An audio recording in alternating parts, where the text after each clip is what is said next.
Welcome back, everybody, to the next edition of AFL History Timeline, and we have moved on to Madden 12 Season 2, and the winner from Season 2 looks a lot like the winner from Season 1, Magic, as Hahn went back-to-back with his Oakland Raiders, as his Raiders took down Scott's Chicago Bears in a great Super Bowl, and this was actually the first Super Bowl in the history of AFL that was streamed. Scott streamed it from his laptop, old school style, where he put the webcam on his TV so we could hear everything he was saying. It was still really cool because back in the day, only a couple guys actually had the setup where they could stream in high def. Swag was a guy, Drop was a guy, Stokes was a guy, but he hadn't joined AFL at that point. So guys were starting to put their laptops on their TV and streaming old school. So it was really cool, good of Scott to do that. Hahn goes back to back to winning the Super Bowl. And Magic, on the last episode, we talked about how much deeper the talent level here was in AFL. So for Hahn to go back-to-back, we all knew he was a good owner, but at this point in time, I think he established himself as pretty much the top dog in AFL. Definitely. I mean, you look at the AFC he had to go through. I mean, there's Westside, who, for those who don't know, Wes was, one of the top five guys, I think would be fair to say. And then, there was Goof. I miss Goof. There's Goof, and Hahn also had Bowser and Joker in his division, and SJR. Wow. What a good AFC. That was a really good division, yeah. But yeah, and then we get a stream, and we have back-to-back champion. This guy looks like he can't be beaten, and maybe it's because he was not exactly kosher with the things that he was doing. Well, Hahn was a guy that liked to go on to, I think it was Virgin Gaming at the time, and bet some money. And, if you're in that environment, you realize pretty quick that you don't want to play by sim rules to do that. So there may have been a little bit of a crossover between Han Sim and Han Unsim.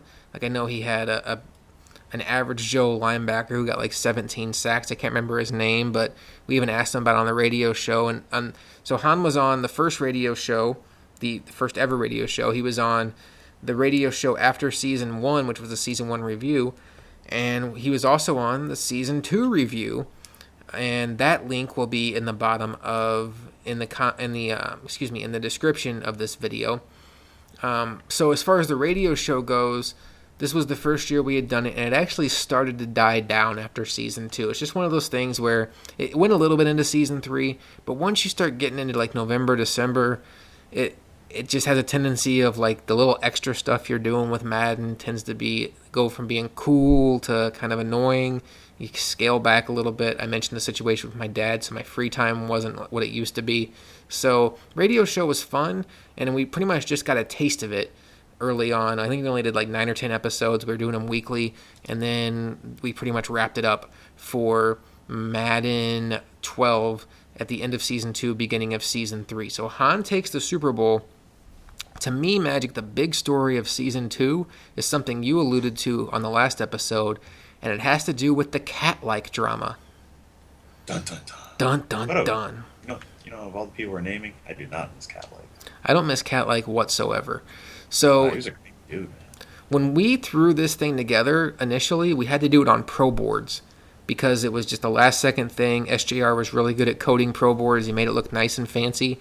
And I gave a lot of guys admin to that site because, like I said, at first we were pretty much commissioner by committee, a lot of guys with power, and I gave a lot of guys admin power on that site. And one guy was cat-like, and he got booted from AFL rather quickly, and because we wouldn't let him come back to our chat because he would just hang out in there all day and harass people, we booted him from our chat. We forgot that he had admin powers on our website. One day I go to the website's gone. I text Rick, or SJR actually is the one that texts me. He's like, hey, you notice the website's down? So I go there, it's gone. I text Ridge, I'm like, you able to get on the website? Ridge is like, no, I'm out to dinner right now, but I can check it out when I get home. So I was like, okay, cool. Ridge, by the way, was a website programmer with what he does professionally. So anyway, I lived 45 minutes from work, so after I had that text to Ridge, I was like, okay, cool. Well, there's nothing I can do about it here, so I'm just going to go home. I go home. 45 minutes later, Magic, I get online, and I'm getting a text from Ridge. Hey, go to this site. Tell me what you think. Ridge had built a site called AFLMadden.com, and it put to shame anything we had on pro boards. It was, I mean, I don't know much about web development, but I know Ridge is damn good. That site was quite a sight to behold. If you Boom! nailed it. Nailed it. No, that thing was beautiful. We had our chat embedded at the bottom. We had we hadn't gotten the banners yet, but eventually we put Super Bowl banners on there. Um, we could have different pages within the one website. Uh, it was we had a cool background. The chat had like chain links on it, man. I was like, what? It was a fully functional site. Ridge actually had a way of embedding XFN to the site too, so we could still see all the stats and click through them. I remember Swag at that point in time was a guy that was in multiple leagues. I mean, he was in AFL. He was a dedicated AFLer, but he was just a guy that was in multiple leagues. And he came, took a look at the site, and the first thing he said was, "Yep, I'm home." I still remember that to this day. So, yeah, to me, the story of season 2 was the birth of AFLMadden.com. It became our AFL home for Madden 12, Madden 13, and early portions of Madden 25. And it was a very useful tool, a very easy recruiting tool, as guys in our league would go play ranked games, and then if they beat somebody, they'd just send them an easy message, AFLMadden.com, and randoms would just show up like, "Hey, what is this?" And we'd usually just tell them to fuck off. But if they seemed cool, Yeah.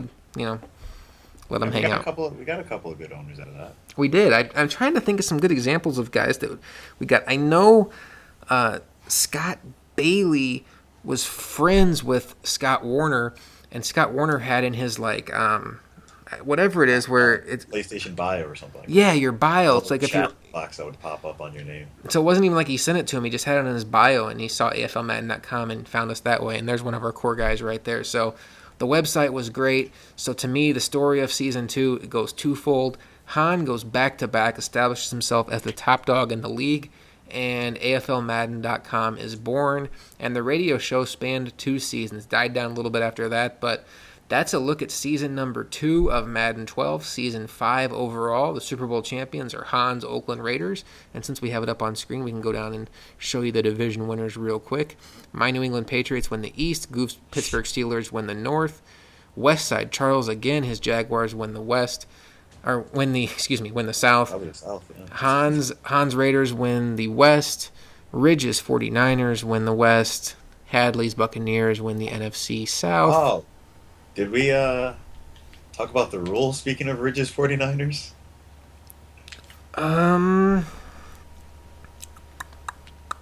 I don't know if we did talk about that rule, did we? I don't think so. You know what we did? We talked about the rule on the rule came into place season 2 of Madden 11. We talked about that on the show. Okay. The Ridge rule. Scott's Chicago Bears win the NFC North, and Cheesen's Washington Redskins now win the NFC East. I have one more thing I want to talk about on this show, Magic, because NFC East. this was the one and only time that Scott Warner made a Super Bowl. And Scott Warner, to me, was one of the better owners during his time in Madden 12, but he was only here for Madden 12. For the guys that were here when Scott was Seriously? here, I thought he was, as far as like It was only Madden 12. only Madden 12. He was in Madden But City. he was so. Oh my god! He was All in- the annoying things. I thought he had so much more time under his belt. Well, what's throwing you off is you spent all summer with him before Madden 12 dropped because he was in Madden City. That's where we found him. Oh yeah. But Lando Lakes. Lando Lakes. The thing about Scott is, I thought he was a great owner. He was very polarizing, and since he made the Super Bowl this episode, it's a good time to talk about him.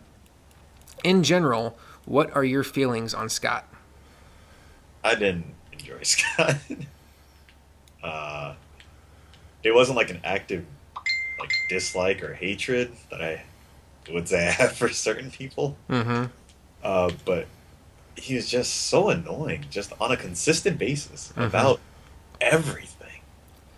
Hey man, and I was in a division with him. So all right, hey man, when can you play? I can play at 6. Scott, man, it's 11 p.m. Man, where you been for 5 hours? I don't call me out on this, man. I said maybe. Scott, man, I got the screenshot because we've been through this before.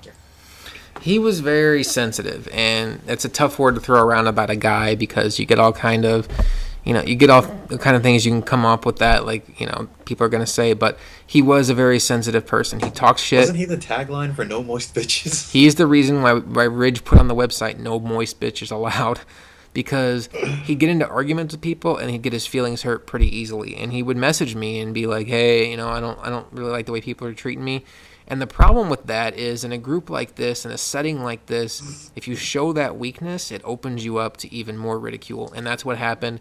And that's eventually what led to driving him away in Season 7. And I don't know how much we're going to touch on that in Season 7 because, at the end of the day, Scott was a good owner for the time he was here, but it was such a small time, really, in the great grand scheme of AFL. I don't know how much more time we're going to talk about Scott on this show. He was a good owner. He called into the radio show. He was active, super nice guy. Oh, God. I have to link when he called in. Maybe I should. I'll add that to the. I'm gonna add that to the description too. I'm gonna add the show where Scott calls in because it was classic Ridge's reaction. Super nice guy. Still to this day is a guy that's on the Facebook page. One of my, I'd say, I don't want to say one of my favorites because I have a lot of guys that I like, but a very enjoyable guy to talk to. But I don't know if the online setting is right for him because you have to be able to understand that you're in an online setting and people are going to have those internet muscles and they're going to say things they wouldn't normally say to your face, and you have to just be able to brush it off, man. You start showing a weakness and everybody's going to jump down your throat. And he battled with Han, he battled with Hadley, he battled with Swag, and honestly there was a huge blow up in the NFC divisional round against Hadley and Scott, the Bucks and the Bears. Hadley was beating him, and Hadley was just talking shit in chat saying, you're going home, like just ridiculing him the entire fourth quarter. Scott gets a touchdown, has no timeouts left. He's still down by like a couple points, and there's like only a minute left, and Hadley's like, okay, that's cute, you got a touchdown, that's not going to mean anything. And Scott's like, well, if I get this onside kick, it's going to mean something. He gets the onside kick, and then he goes down and gets the field goal, wins the game, and it led to like a 2-hour blow-up where Hadley called him every F-bomb in the world, and it was just maybe the first ever real big fest in AFL chat. So that was entertaining. So this, to me, Season 2 is more so about AFL Madden and Han going back-to-back, but I definitely think Scott's lasting impression or whatever on AFL, it's definitely worth mentioning because in the history of AFL, he definitely left an impression on us. He was a good owner and a memorable owner, both on the time he was here and, as we'll get into down the line in Madden 12, the way he left. So that's a look at season number 2 of Madden 12. Super Bowl 5 goes to Han's Oakland Raiders. They get the victory over Scott's Chicago Bears. We'll be back for Madden 12 Season 3, and we're going to be joined by Stokes as the Stokes era is about to get underway here on the AFL History Timeline Reviews.